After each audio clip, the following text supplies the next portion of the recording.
Greetings, dear saints, on this Tuesday of Holy Week as we continue to prepare our hearts and minds for Good Friday and the celebration of Easter coming up this weekend. As we prepare, we're considering the 7 last words of our Lord Jesus from the cross. First, his words spoken, "Father, forgive them, for they know not what they do." And then also to the thief on the cross next to him, "Truly I say to you, today you'll be with me in paradise."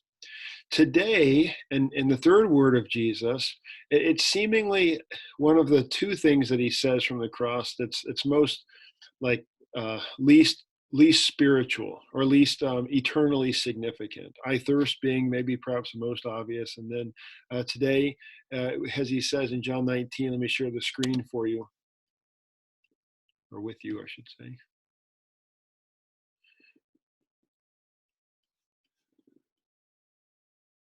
There we go.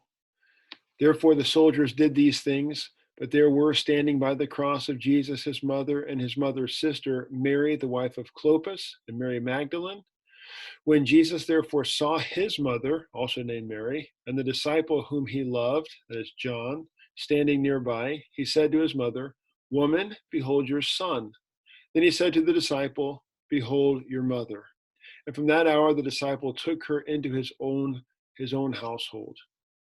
So with this word, Jesus is handing off his mom to John, as obviously as in his dying hours there on the cross. He's giving his mom over into John's care, and giving John really over into his mother's care. And as I mentioned earlier, it seems to be maybe the least eternally significant or spiritually significant, but I would argue there's actually 2 very significant points here of what our Lord Jesus is teaching us.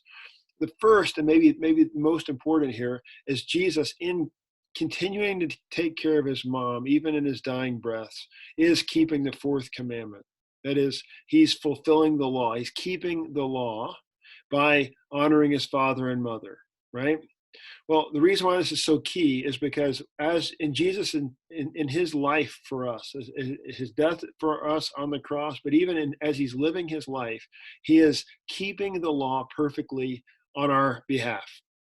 And so when he dies, we are actually credited with all of his perfection, all of his keeping of the law, and all of our breaking the commandments, our shattering the law, our inability to love our parents as we ought, and all the other commandments that we failed to do. Jesus is in fact dying for those failures as he's dying on the cross. And his keeping the commandments, especially here, honor your father and your mother, he's keeping that command. Even in his dying moments, he's keeping that for you and for me. And so Jesus is giving us credit for that. So now on the last day, as we stand before God for the judgment, we stand as those knowing in our hearts that we've actually failed to keep the commandments, and we failed to live the righteous life that would merit salvation. And yet Jesus has done it on our behalf, and it's been credited to us. We're clothed with Christ in holy baptism.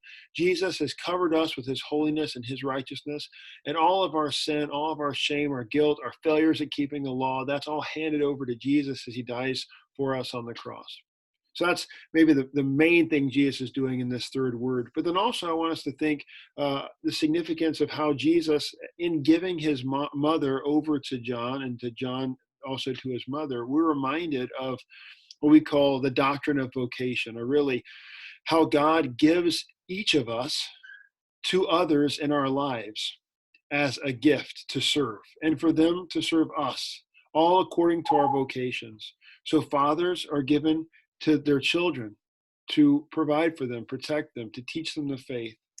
Children are given to parents to love and honor and respect them, to learn from them, to provide for them and care for them, maybe as they age, as Jesus is doing here for Mary. We're given to our siblings. We're given to our friends, our neighbors. We're even given to our enemies, to pray for our enemies in all of our individual vocations, then outside of maybe our relationships, but even in our careers, in our jobs, wherever God has placed you in this world, he has surrounded you with people. He has given them to you to serve. So the idea would be, as we run across anyone in our lives, we're the Lord would have us see them as a gift that He's given them to us in a particular way for us to serve according to our vocation. So I'm given to serve my neighbors, literal across the street. Those neighbors, I'm giving them to, I serve them in a particular way. I'm given to serve my wife, my children, my parents, my siblings in unique ways according to each of my vocations with them.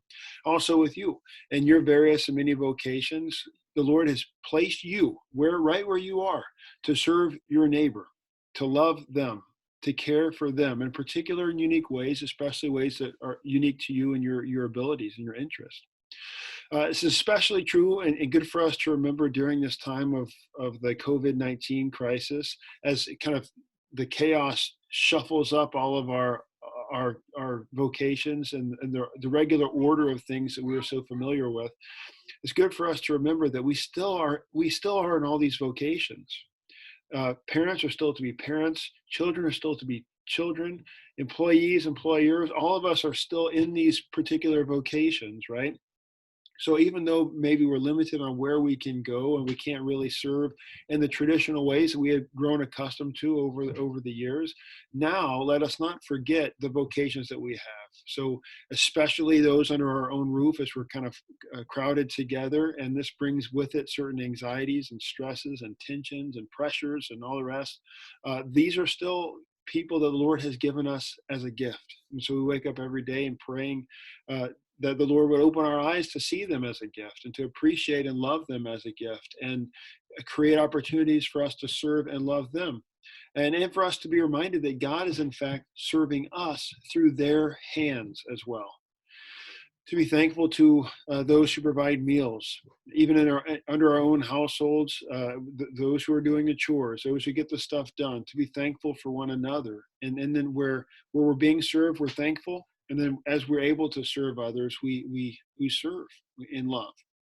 Then it expands out from there, expands out from our household into our community, our church, our neighborhood, our career, and beyond, where we're continuing to serve.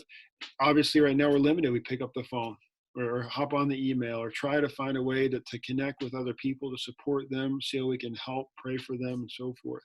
So let's just not, as a good reminder for us now to not abandon our vocations, but actually uphold them all the more, especially in this time as the Lord is working through us to serve them. And when we fail, we're mindful, especially here with this third word of our Lord Jesus, when we fail, which we will, He has perfectly kept the law on our behalf. He has loved fully where we could not love. Thanks be to God. Amen.